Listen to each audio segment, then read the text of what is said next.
क्या आपको अब भी लगता है कि गिरना उम्र का हिस्सा है, कि 60 की उम्र के बाद ठोकरें और गिरावटें तो आम बात हैं? ये उन सबसे खतरनाक बातों में से एक है जो बुजुर्गों को बार बार कही जाती है। और दुख की बात यह है कि बहुत से लोग इसे सच मान लेते हैं, लेकिन सच्चाई कुछ और है। ज्यादातर गिरने की घटनाएं कमजोरी की वजह से नहीं होती, बल्कि चलने के दौरान की गई कुछ छोटी छोटी गलतियों की वजह से होती हैं, जिन्हें सुधारा जा सकता है। वो दर्द जब इंसान खुद से उठ भी न सके, वो शर्म जब बाथरूम तक जाने के लिए भी बच्चों की मदद चाहिए हो, वो डर कि अगर बाहर गए तो वापस घर आ भी पाएंगे या नहीं। ये भावनाएं एकदम से नहीं आती, ये चुपचाप बढ़ती हैं। हर उस कदम के साथ जो गलत पड़ा हो, हर उस लड़खड़ाहट के साथ जिसे नजरअंदाज किया गया हो। लेकिन आज आप जानेंगे वो 7 राज जो वो लोग अपनाते हैं, जिनके पैर आज भी मजबूती से जमीन पर टिके हैं, और जो शायद ही कोई सिखाता है। क्योंकि जब इंसान सजग होकर चलना सीखता है, तो वो सिर्फ संतुलन ही नहीं, बल्कि अपनी इज्जत और आत्मविश्वास भी वापस पाता है। तो ध्यान से सुनिए, क्योंकि पहला राज वहीं से शुरू होता है जहां से हमारे शरीर की असली ताकत निकलती है, और वही सब कुछ बदल सकता है। राजना 1, पेट के बीच हिस्से को सक्रिय करना। अक्सर लोग ध्यान नहीं देते, लेकिन हमारा पेट यानी शरीर का मध्य भाग एक अदृश्य नीम की तरह काम करता है। यह हिस्सा बाहर से तो शांत लगता है, लेकिन अंदर ही अंदर पूरा शरीर इसी पर टिका होता है। जब हम चलते हैं, ज्यादातर लोग अपना ध्यान सिर्फ पैरों या कदमों पर रखते हैं, लेकिन असली ताकत तो हमारे बीच वाले हिस्से में छुपी होती है। अगर पेट का यह हिस्सा थोड़ा भी सक्रिय हो, तो ये कमर को संभालता है, घुटनों से दबाव हटाता है, और गिरने पर शरीर को बेहतर संतुलन देता है। आपको लग सकता है कि ये कोई मुश्किल चीज होगी, लेकिन नहीं, ये तो एकदम आसान है। एक सरल तरीका है जिसे कहते हैं जिब बंद करना। कल्पना कीजिए कि आप एक हल्की टाइट पैंट पहन रहे हैं और अब उसका जिप नीचे से लेकर नाभि तक ऊपर खींच रहे हैं। बस इतना ही सोचने से पेट के गहरे मांसपेशियां सक्रिय हो जाती हैं। और अच्छी बात यह है कि इसके लिए आपको कोई जोर लगाना नहीं पड़ता। बस हल्के से पेट को सहारा दीजिए, सांस रोके बिना, शरीर को टेंशन में डाले बिना। भारत के कई बुजुर्ग अब इसे अपनी दिनचर्या में शामिल कर चुके हैं। एक आसान उदाहरण, जब आप कुर्सी से उठकर रसोई में जाने लगें, तो पहला कदम रखने से पहले जरा जिभ बंद करने की कल्पना कीजिए। या सुबह जब आप चेहरा धोने के लिए झुकें, तब भी ऐसा करें। यह एक छोटा सा कोमल इशारा है, जिसे आप कपड़े तह करते समय या बगीचे में पौधों को पानी देते समय भी अपना सकते हैं। कुछ लोग तो अपने घर में, जैसे बाथरूम के दरवाजे पर या चूल्हे के पास, छोटे स्टिकर चिपका देते हैं, ताकि उन्हें याद रहे कि अब पेट को सक्रिय करना है। थोड़े ही समय में यह आदत बन जाती है, और फिर शरीर खुद ब खुद समझने लगता है कि ऐसे चलना ज्यादा सुरक्षित, हल्का और स्थिर होता है। पेट को सक्रिय रखना ऐसा है जैसे आप दोनों हाथों से एक टोकरा पकड़े हुए हों, चाहे वो टोकरा खाली ही क्यों न हो। ये शरीर को आधार देता है, होशियारी से जीने की भावना देता है, और सबसे जरूरी, वो चौंकाने वाला पल टालता है जब अचानक शरीर का संतुलन बिगड़ने लगता है। अगर ये बात आपके दिल को छू गई हो, तो वीडियो में नंबर 1 लिखकर जरूर बताइए। और जब शरीर का बीच का हिस्सा हमारे कदमों को भीतर से संभालता है, तो असली सफर नीचे से, पैरों से शुरू होता है। राजना 2, पैरों की ताकत और सही चप्पल या जूते का चुनाव। पैर चुपचाप बूढ़े हो जाते हैं बिना कुछ कहे।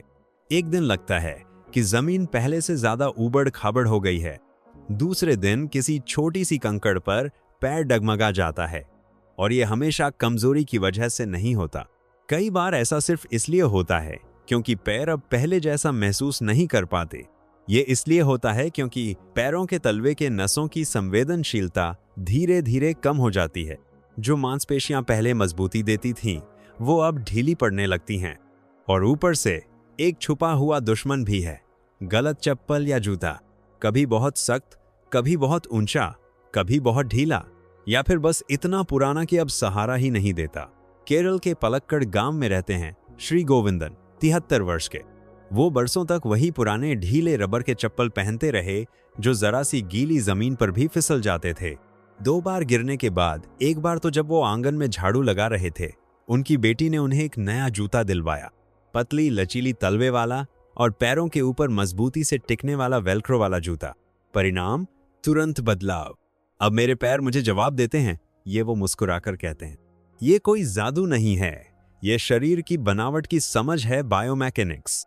ध्यान रहे, एक अच्छा जूता महंगा नहीं होना चाहिए, ना ही विदेशी। बस इतना काफी है कि उसकी एड़ी कम और चौड़ी हो, तलवा आसानी से मुड़े और पैर में मजबूती से फिट हो, चाहे वो फीते से हो या वेल्क्रो से। यही एक बदलाव आपके चलने के तरीके को बदल देता है, जिससे दिमाग भी पैरों की हरकत को बेहतर समझता है। लेकिन बात यहीं खत्म नहीं होती। पैरों को भी कसरत चाहिए होती है, कुछ आसान सा, जो आप बिस्तर पर बैठे या एक लोहे स्टूल पर बैठकर कर सकते हैं। जमीन पर एक छोटा तौलिया फैलाएं और सिर्फ पैरों की उंगलियों से उसे खींचने की कोशिश करें, या फिर कुछ छोटी गेंदें रखें जैसे एंटी स्ट्रेस बॉल और उन्हें पैरों से पकड़ने का अभ्यास करें। हर दिन सिर्फ 5 से 10 मिनट भी करें तो पैर मजबूत हो जाते हैं और संतुलन में 30% तक सुधार दिखता है सिर्फ 6 हफ्तों में। पैरों की उंगलियों को फैलाना, तलवे को ठंडे पानी की बोतल पर रगड़ना या पूरा पांव जमीन पर फैलाकर टिकाना, ये सब भूले हुए हिस्सों को फिर से जगा देता है। जमीन से जुड़ाव फिर से मजबूत होता है और शरीर को सिखाता है कि अचानक असंतुलन आने पर कैसे प्रतिक्रिया देनी है। ध्यान रखिए, कदम तो पैर से उठता है, लेकिन सुरक्षा शुरू होती है आपके चुनाव से। सही जूता चुनिए, हर दिन अपने पैरों को थोड़ा हिलाइए, उनका ख्याल ऐसे रखिए जैसे कोई उस पुल का रखता है जो पूरी यात्रा को थामे होता है। अगर ये बात आपके मन को छू गई तो वीडियो में नंबर 2 लिखकर जरूर बताइए। और जब पैर जमीन से फिर से मजबूती से जुड़ते हैं तो एक और बहुत ही सूक्ष्म बात ऊपर होती है, कंधों के ऊपर, जो हमारे चलने की दिशा को पूरी तरह बदल सकती है। राजना 3 बिंदुओं पर नजर रखने की तकनीक। कई बुजुर्ग ऐसे होते हैं जो चलते समय सिर्फ जमीन की तरफ देखते रहते हैं। उन्हें लगता है कि इससे वो ज्यादा सुरक्षित रहेंगे, लेकिन सच्चाई ये है, हमारा शरीर दुनिया के सामने सिकुड़ने के लिए नहीं बना है। जब नजर हर वक्त नीचे रहती है तो सिर झुक जाता है, कंधे गोल हो जाते हैं, सीना सिकुड़ जाता है और शरीर का संतुलन कमजोर होने लगता है। ऐसा लगता है जैसे शरीर रास्ते का अंदाजा ही खो बैठा हो। लेकिन एक सरल और प्रभावशाली तकनीक है जो दुनिया भर के फिजियोथेरेपिस्ट इस्तेमाल करते हैं और यहाँ भारत में भी सिखाई जाती है। इसका नाम है 3 बिंदुओं पर नजर रखने की तकनीक। इसके लिए किसी मशीन की जरूरत नहीं, सिर्फ थोड़ी ध्यान और रोज की प्रैक्टिस। पहला कदम, जब आप चलें तो लगभग 3 से 5 मीटर दूर की तरफ देखें। इससे आपका शरीर सीधा रहता है, रीढ़ की हड्डी ठीक रहती है और दिमाग को समय मिलता है प्रतिक्रिया देने का। दूसरा कदम, थोड़ी थोड़ी देर में नजर को और ऊपर उठाइए, जैसे आप किसी दूर खेत या रास्ते के अंतिम छोर को देख रहे हों।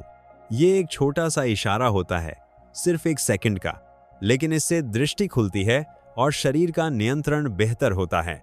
तीसरा हिस्सा सबसे सूक्ष्म है, परिधीय दृष्टि को सक्रिय करना, यानी दिमाग को इस बात की आदत डालना कि बगल में क्या हो रहा है बिना गर्दन या शरीर को मोड़े।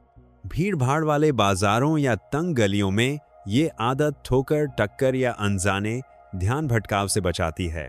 महाराष्ट्र के नासिक शहर में रहती हैं श्रीमती रीना देवी, 68 साल की। कई सालों तक वो सिर झुकाकर चलती थीं, खासा तौर पर बाथरूम में गिरने के बाद, जब उनका आत्मविश्वास टूट गया था। लेकिन जब उन्होंने 3 बिंदुओं की तकनीक सीखी तो उनका चलने का तरीका ही बदल गया। अब जब वो सुबह मंदिर तक जाती हैं तो लगता है जैसे वो ऊंची हो गई हैं, जबकि असल में उन्होंने सिर्फ अपनी नजर ऊपर उठाई है। उनकी चाल में आत्मविश्वास लौट आया है क्योंकि अब उनकी नजर उनका शरीर संभालती है। रीना देवी ने परिधीय दृष्टि को घर पर ही एक आसान तरीके से अभ्यास में लाया।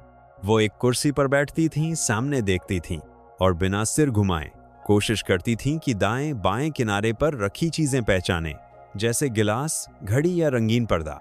हर दिन सिर्फ 5 मिनट का अभ्यास उनकी दृष्टि को फिर से सजग करने के लिए काफी था। आज वो कहती हैं, ऐसा लगता है जैसे मेरी आंखें रास्ते को गले लगाती हैं। जब इस तकनीक को अच्छे से अपनाया जाए तो ये किसी रुकावट के सामने प्रतिक्रिया देने का समय 20% तक कम कर सकती है। इसका मतलब है कम डर, कम लड़खड़ाहट और कम गिरावट। क्योंकि आखिर में बात सिर्फ इस पर नहीं है कि हम कहाँ कदम रखते हैं, बल्कि इस पर भी है कि हम कहाँ नजर डालते हैं और वो नजर हमें हमारे केंद्र में वापस कैसे लाती है। और जब नजर आत्मविश्वास के साथ शरीर का मार्गदर्शन करने लगती है तो एक और बेहद अहम पल आता है जो अक्सर नजरअंदाज हो जाता है, लेकिन सब कुछ बदल सकता है। वो पल जब हम अपनी स्थिति बदलते हैं। रांझना, 4 बदलाव के पलों को होशपूर्वक अपनाना। अक्सर छोटे बदलावों में ही लोग अपना संतुलन खो बैठते हैं।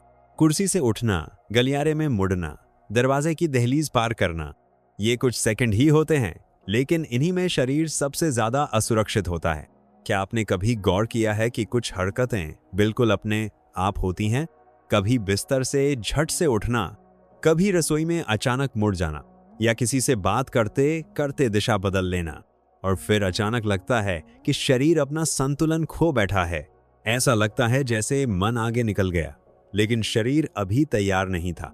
इसीलिए गिरने से बचने का सबसे असरदार राज है रुक जाना। बस 3 सेकंड की एक छोटी सी ठहराव। बिस्तर से उठने से पहले बैठिए, 3 सेकंड रुकिए, पैरों को जमीन पर महसूस कीजिए, हल्के से पेट को सक्रिय कीजिए और आंखों से उस जगह को देखिए जहां जाना है। फिर धीरे से उठिए। ये छोटी सी तैयारी मांसपेशियों को जगा देती है, संतुलन को सक्रिय करती है और दिमाग को योजना बनाने का समय देती है। यही नियम दिशा बदलते समय भी लागू होता है। ट्रंक यानी शरीर का ऊपरी हिस्सा मोड़ने से पहले एक पल को रुकिए, फिर पैरों की दिशा बदलिए और फिर बाकी शरीर को मोड़िए। इससे घुटनों में खिंचाव नहीं होता, कमर में झटका नहीं आता और वो अचानक का डर जो कई हफ्तों की परेशानी बन सकता है टल जाता है। कई लोग तो घर में इन बदलाव वाले बिंदुओं को चिन्हित करते हैं, जैसे दरवाजे के पास लाल टेप या बिस्तर के पास फर्श पर रंगीन स्टिकर।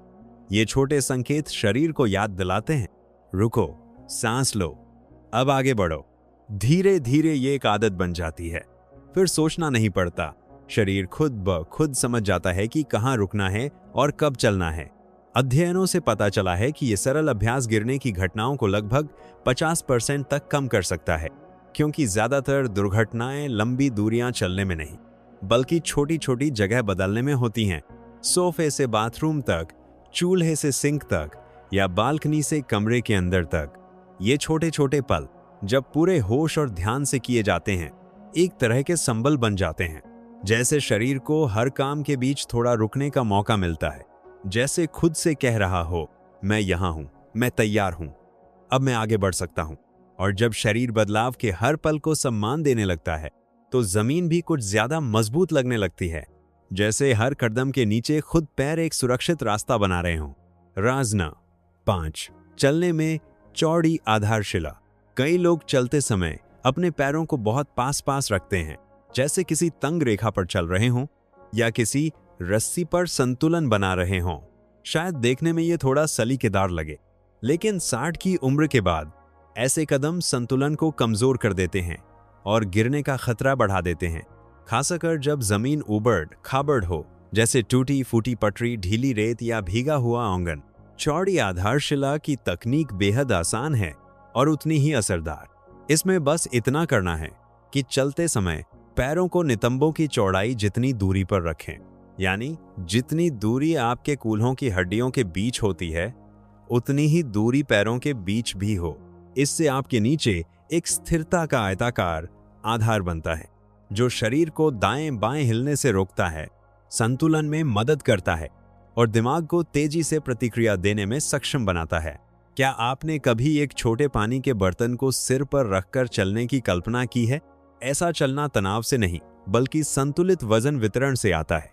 जब चलने की चौड़ाई सही होती है, तो शरीर नीचे से लेकर गर्दन तक एक सामंजस्य में होता है।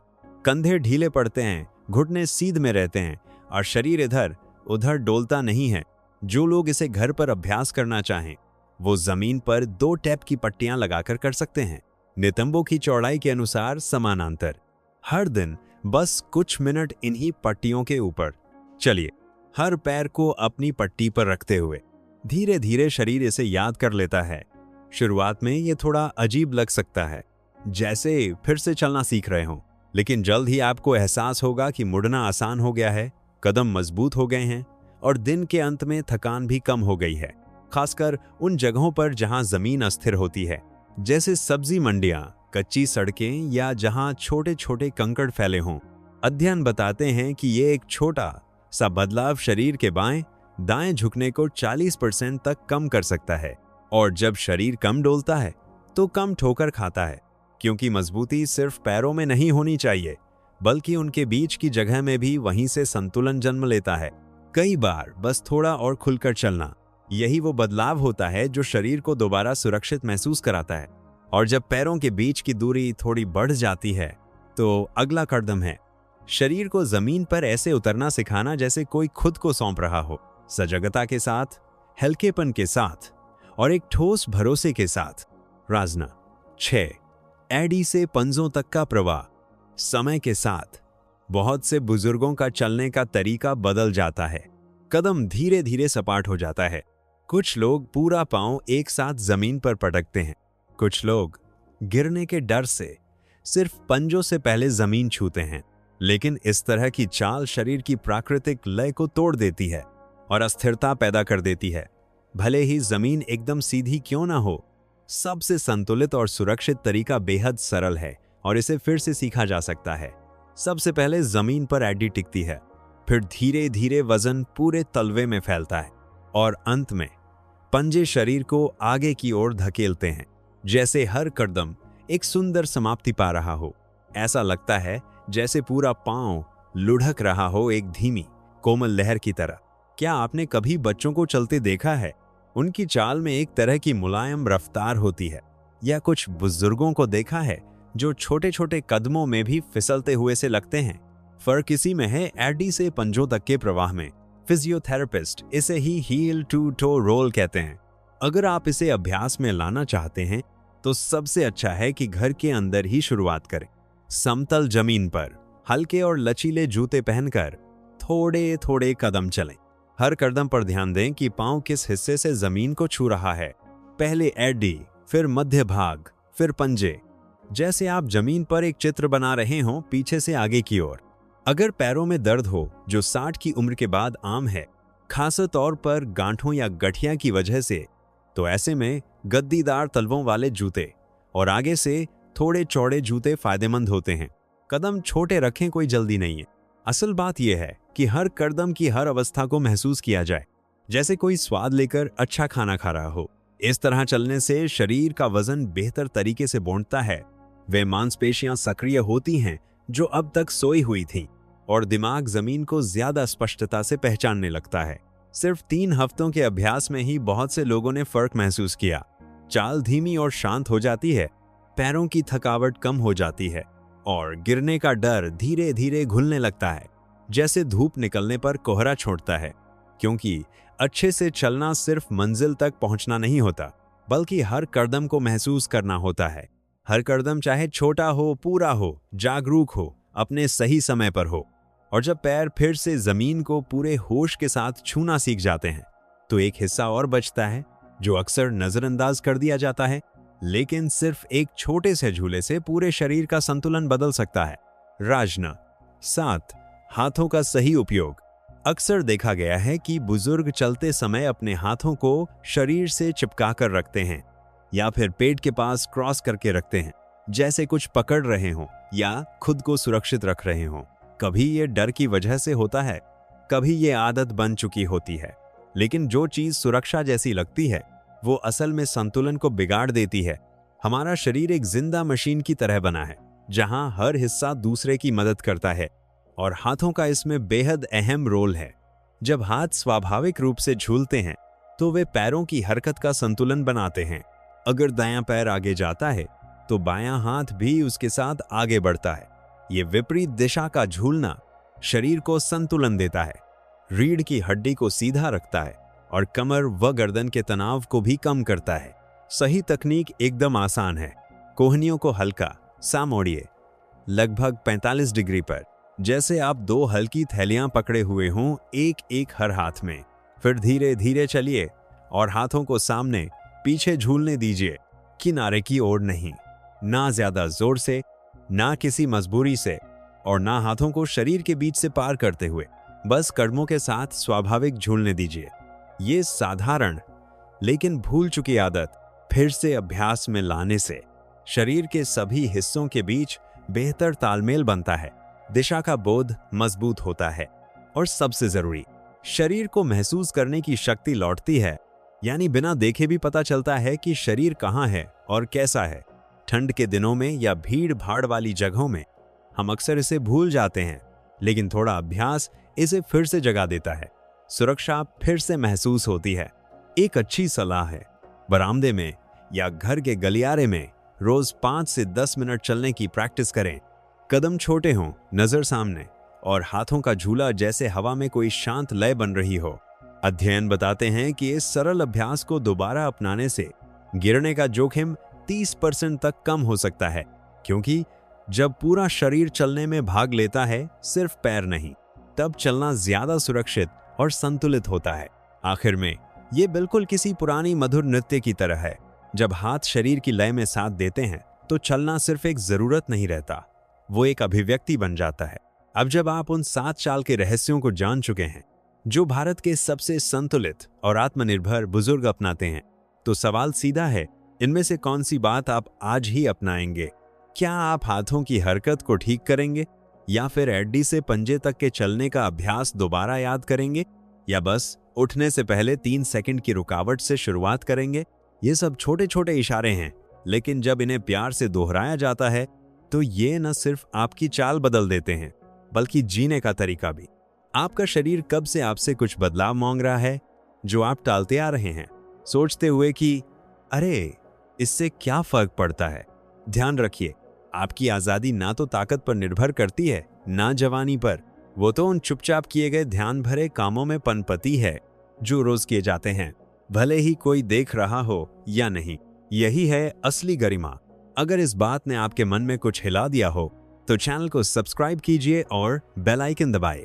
हम यहाँ साथ साथ चल रहे हैं, हर कदम के साथ ये दिखाने के लिए कि मजबूती, हल्कापन और जागरूकता के साथ बुढ़ापा जीना कोई विशेषाधिकार नहीं है, ये एक संभव रास्ता है। और अगले वीडियो में हम बताएंगे कि कौन से भारतीय भोजन आपकी टांगों को मजबूत बनाते हैं और उन्हें अपनी दिनचर्या में आसान तरीके से कैसे शामिल करें, क्योंकि कई बार अगला कदम वहीं से शुरू होता है जहां आप अपना थाली सजाते हैं।